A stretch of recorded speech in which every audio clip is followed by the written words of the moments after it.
Good morning guys! For today's video, meron tayong kakausapin ng isang matanda, isang pintor na minsan nagaanan ko siya dito sa hallway na to. Minsan madilim na. Nagdo-drawing siya, walang ilaw, walang upuan, walang lamisa.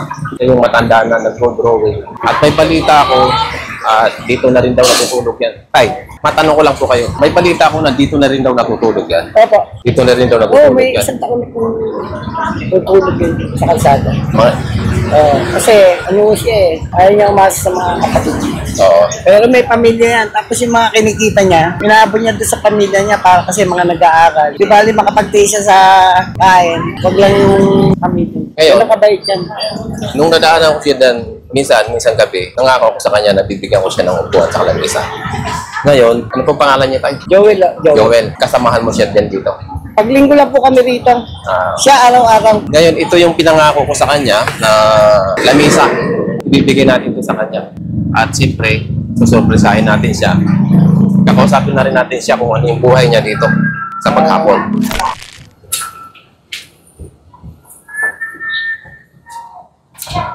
Yan. Tingnan mo yung ano niya, yung mga gawa niya. Ang ganda nung kanyang mga ginagawa. Hi! Good morning! Hi!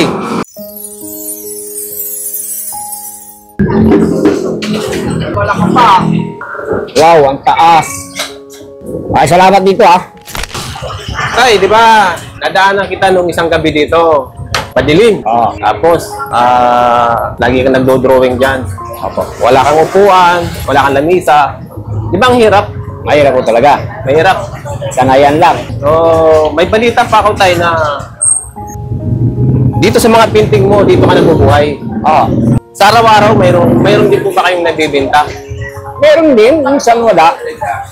Ang ano lang, tulog niyon, tapos na ng season, yung bagong taong Pasko, ngayon January, medyo wala ng pera mga tao, February. So, kumusta naman yung pang-araw-araw mo na buhay dito? Ayos naman, may mga, kahit na wala namang nabili, may mga taong maawar nagbibigyan ng kain. Siya pag wala talaga, may konting natabi, tipid-tipid. Bukod dun sa pagpipinting mo, ano pang ikinabubuhay mo? Actually ngayon, yan lang eh. Pero minsan makarang taon, gumagawa ko ng mga handicrafts, pang-display, mga artificial na halaman, bulaklak, ano. Marami akong alam na handicrafts. Kaso, wala akong pwestong lagang yung permanenteng pwesto. Yung bawal dito. So, meron po kayong pamilya? Meron po. Asawa at anak? Meron din po. Buhay pa po sila? Buhay po sila lahat. May nag-aaral pa? Bali apat pa ako nag-aaral. So, dito mo rin kinukuha yung pamilya mo sa kanila sa pag-aaral? Dito no. Sorry tinutulungan din nila ako kasi yung dalawang anak ko marunong din mag-drawing. And then, pagka wala akong nabibigay, tulungan sila. Tapos, pag pupunta ko ron, naawa pa nga sila sa akin eh. Kasi meron din silang diskarte. Papa, yung pera na may talon na lang para sa'yo. Yung pagkain na dala ko, na galing sa pagpapainting ko, yun lang kinuha nila, grocery, pagkain. Pero pera, binabalik na sila sa akin. Kaya minsan nagagalit ako. Kailangan din gagawin sabi. Ngayon, tay, sa pang-araw-araw mo na buhay dito, nakaka-survive ka naman? Ay, oo. Survive naman. Paano ito yung ano? Halimbawa, merong nagpakontrato sa'yo, tumatanggap ka rin ng mga ganong... Customization. Mahirap din kasi yung iba, kasi ang policy ko rito, dati kasi tumatanggap ako ng paggawa na walang deposit. Bandang uli, hindi naman nila kinukuha. Sayang yung materialis, yung ini-expect. So, kailangan talaga, dapat pag tumanggap ka ng mga ganong customize, dapat may down. Para obligado sila na babalikan. Meron din naman magda-down, minsan kalahati. Yung kalahati pinukuha, pero minsan yung iba, ayaw. Meron namang tao na pag nagpagawa, nag-down. Tapos, sabi ko, magbigay kayo ng kokotehin ko para kung sakaling ayaw nyo, pwede kong baguhin. May bawas o dagdag na ayusin ko. Ang problema, ayaw nila nung ginawa ko na pinagawa nila, may nakita isang mas magandang gawa ko na walang order, palit na lang daw. Saka, tay, itong tanong ko, mayroon din akong nabalitaan na dito ka na rin daw natutulog. Dito. Wala akong bahay. Tagal na ako. Simula nung umalis yung mga in-laws ko doon sa GMT, nag-isa akong naiwan doon, kapos din ako. Hindi pa ako nagaganito noon. Pakunti-kunti ng paninda ko, street vendor, pangkailangan kinikita ko. Paano yung halimbawa, umulan? Wala, o ganun talaga, tiis. Nagkaroon ng bagyo. Tiis lang, pag umulan lang naman yan eh. Okay. So talagang Sanayan na lang na talaga, sanayan. Sanayan na lang talaga. yung pagliligo nyo, pagsisiya. Doon sa may terminal ng jeep. So nakikiusap lang kayo. Ito pa ako. Nung araw, pinagbabawalan nila ako. Nung malaman nilang dito ako, nagpita. Kasi dati namamalimos lang ako bago ako nag-painting. Namamalimos ko kayo Oo, nung araw. dati. Last 2 years. Doon ako sa may terminal, ako yung nakaano ron, nakapwesto ron na nakatayo ditong posto. Terminal dito. Kayo mga anak na kayong naging professional o nakapagtapos ng Magtatapos pa lang po yung isa ko ngayon, college, IT ang course. Tapos may parating na akong ngayon pasukan college na rin first year. So, dito, dito mo rin kinukuha yung... Ngayon medyo hirap. Ang kaswertehan ko lang sa mga anak ko, hindi sila maluho kung ano meron kontento na sila. Hindi sila naghahanap. Hindi naghahanap. Hindi po. Eh, dito sa experience mo dito sa araw-araw, ano pang mga kailangan mo dito? Ang talaga lang sanang maano ko yung makaano ko ng kahit malik lang na pwesto na umaga hanggang gabi. Pwede akong Kasi dito, ano ka lang, ano? Oo, ay pag dumating, once in a blue moon lang dumating yung may-ari, pero pag dumating, tanggal lahat yan, palalayasin ako. Ang masaklap pa dyan, pagka pawit-pawit ka nakita niya rito, pababalangkay ka pa. Kapag pinalayas ka dito, hindi mo naman alam kung saan ka na naman pwesto. Kahit kaandap, pwede ka lang, problema ko yung mga gamit ko. Pero kung may mapanan ko rito, kahit maliit lang, yun. Kasi pagka nag-upload talaga ako ng umaga, buong araw, hindi ako masisiro. Kasi last 2 years, na-try ko na yan. Umaga ako ng rito. Marami, dinadayo ko rito ng mga karamihan na tulungan ko rito, mga graduating ng college saka senior high, mga thesis nila project, documentary. May iba natutuwa, binabalikan ako rito, may nanalo pa nga. Hindi ka pa ako ng naalala ko. Hindi naman tayo, ang hirap eh. Ako nga, nahihirapan eh. Ito mga kababayan, minsan na dumaan ako dito sa lugar na to. Nakita ko kasi si tatay na nagdo-drawing, madilim. Tay, kailangan mo pa ng ilaw dito pag sa gabi. Yun ang kasi sa ngayon na talaga. Sa ngayon, ito lang muna tayo ang naibigay ko sa iyo, yung lamisa, tsaka yung upuan, at least komportable ka ng nagdo-drawing. At baka sa susunod na pagdaan ko dito, mabigyan kita ulit ng ilaw. Salamat to. Ano pa tayo?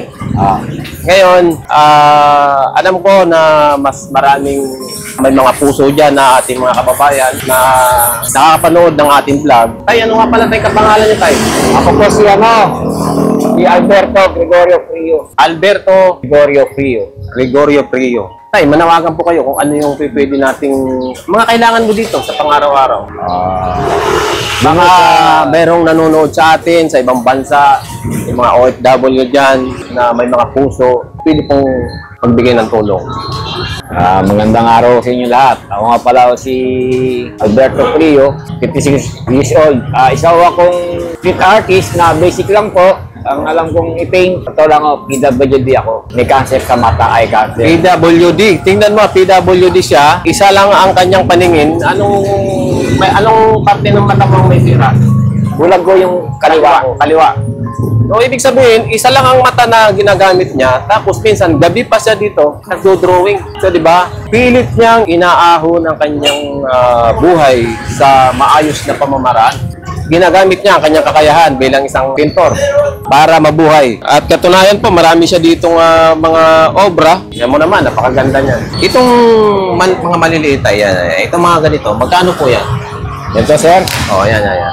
200 hanggang 150. 200 hanggang 150. So, itong mga malalaki na mga ganyan yan. So, yung malalaki ganito, 400, sir, hanggang 300. 400 hanggang 300. So, di ba, tinan mo, ang gaganda, yan. Yan. Ang gaganda. So, dito tayo, hindi ka nasisero dyan. Hindi dito lang na sa maliliit tsaka yung mga ganito. Miniature. Actually, sa ganito ako nag-viral ng last 2 years. Tayo yung mayroon ako napansin dyan, nung isang araw, yung mukha na sinasabi nila na ginuhit daw ng anak niya. Hinira mo ng kaibigan ko. Yung isang gabi, kasi paborito rin ng kapatid niya. Baka mamaya, isoli sa akin ng hapon. Binibili yun, hindi ko binenta. So, hindi pa nabibili yun? Hindi pa. Hindi ko pa binibenta po yun. Bali na remembers ko na sa anak ko. Sabi nga, bala ka pa kung ibenta mo o i-display mo. Oo. Yun ang- Ito tayo, ang ganda oh. Gawa niyo po yan? Gawa ko yan. Alam mo, ang ganda. Gawa ko yan. Actually, mabilis sa akin yung ganyan eh. Kaya lang, hindi na muna ako ano ng malalaki, sobrang malalaki kasi atetenga lang na nasisira sa alikabok. Kapag lipit-lipit, wala, nga kasi wala akong mapaglalagyan ng pwestong pwede kong istakan na kahit na hindi mabilis, maganda tingnan naka-display. Pagpipilian ng tao. Kaya yun ang dahilan kung bakit mababa ako magbenta. Oo. Yun. Dami nga ako nagagalit na sa akin. Ito sa mga ginagamit mo tayo ng pintora, brush, yan. Hindi po kayo, yan, mga kailangan nyo yan eh. Manawagan po tayo, baka, kasi ang ginagamit ni tatay ngayon ng pintura, parang ordinary lang tayo, no? Sinasabi mo acrylic. May acrylic po, kaya lang medyo kamahalan. Ang ginagamit ko ngayon yung pagtela pigment. Oo. Pero may kasi actually, karamihan ng mga mga donation lang din ng mga naawa sa akin. Oo. Yung mga gamit ko na brush, mga estudyanteng natulungan ko. Ang kailangan ko lang mo talaga, yung ilaw. Ilaw. Ilaw ko talaga.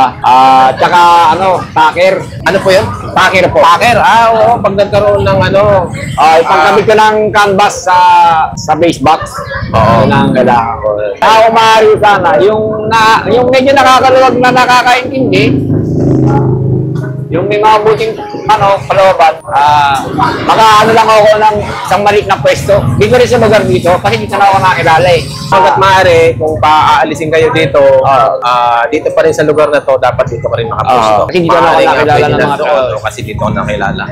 Pero sa mga gustong magpa-customize kay Tatay Albert, Albert.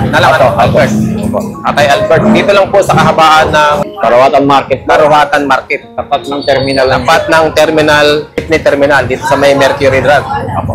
Dito lang po si Tatay sa bandang kung kayo manggagaling ng MacArthur Highway, bandang kanan. At kung kayo naman ay manggagaling doon sa P. De Leon, papunta ng MacArthur, bandang kaliwa.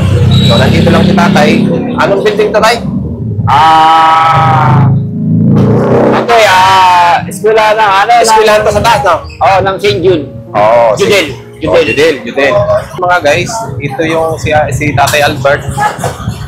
Pilit niya na saludo ako sa kanya dahil ginagawa niya talaga, ginagapang niya ang buhay para mabuhay. At sa pamamagitan ng kanyang kaalaman, ito sa pagdodrawing, yun po ang kanyang hanap buhay sa araw-araw. Tay, may karagdagan po kayo? Yun lang talaga gusto kong ko sa buhay, yung mabuo kami ng pamilya. Mabuo ng pamilya. Kasi actually, yung anak kong isa na nag-arang college, medyo na depressed na eh. Kasi yung problema doon sa mga in-laws ko, naaano rin sila, naapektuhan. Alam mo tayo, kahit na mahirap ang buhay natin, basta buo, ay importante buo ang pamilya. Yun nga pong pangalan. Yun ang masaya. Hindi naman natin talaga kailangan yung marangya ang buhay. Hindi ako nangangarap na sobrang yaman. Yung bang mapupuntahan ko isang lugar, mabibili kong gusto ko, meron ako sariling bahay. Yun lang. Sapat na sa akin. Hindi ako naghahangad ng karangyaan sa buhay. Alam mo tayo, naiyak na ako. Kahit nga rin ako, tinitigilan ko lang eh. Totoo lang ho. Nasira lang pamilya ko dahil sa financial. Kasi malaki ho talaga ang pamilya ko. Ang anak ko talaga 8. Siyam yan namatay yung isa eh. Ngayon, yung dalawa, inampo ng mga relatives ng asawa ko lang din nagkaanak. Kasi alam mo, kaya ako napabasag na yung boses ko. Dahil ang dami dyan. Ang dami dyan malalakas eh. Pero hindi nila ginagamit sa tama. Samantalang ikaw, may kapansanan. Kasi ang hanggat nagigising ka ng may liwanag, may pag-asa pa ako. Puri ka dyan. Lord, tay, bilang pagtatapos ng ating video, ano ang magiging mensahe mo sa mga tao? Matuto lang mo silang lumaban sa buhay. Kapag kita na kung ano meron. Tsaka huwag silang magpapadala sa problema. Bayan nilang problema magdala sa kanila. Tsaka kung magtitiwala sila sa tao, huwag nilang bibigyan ng bumbu kahit paano magtira sila sa sarili nila. Isa rin yung dahilan kung bakit napunta ako ng bakete. Sobrang bait ko rin. Sobrang bait. Alam mo kung minsan ang bait natin, minsan inaabuso ng tao. Totoo yan. Totoo yan. Tama yung sinabi mo, yung bait, magtira ka. Magtira para sa'yo. Kasi pag darating yung panahon, yung mga taong tinulungan mo, hindi mo rin maaasahan. Totoo yan. Kundi sarili mo pa rin. Sarili mo pa rin pamilya. Narinig niyo naman ang mensahe ni Tatay sa atin na mga kababayan na gustong magpursige na mabuhay. Ang sabi ni tatay, lumaban ka lang ng patas at magtira ka ng para sa'yo. Huwag sobrang bait, pagtira ka. Dahil darating ang panahon, pag ikaw nangailangan, ikaw rin ang tutulong sa sarili mo. Kasi mahirap. Pag ng pagdating ng araw, magsisisi ka, huli na. Sila ngayon, marangya na, ikaw na iwan. Patay. Ngayon, tay, sa ngayon, ito lang muna ang naibigay ko sa iyo na misa, pero nagre-request ka pa ng ilaw. Baka sa susunod ko na pagbalik. Maraming salamat to. Maraming salamat to. Malaking tulong na po yan. Hanggang dito na lang yung vlog namin ni Tatay Albert. At kung nagustuhan nyo ang aming content na to, like and share naman ng video ito para at least marami pang makapanood. Maraming salamat. Maraming salamat po. God bless po.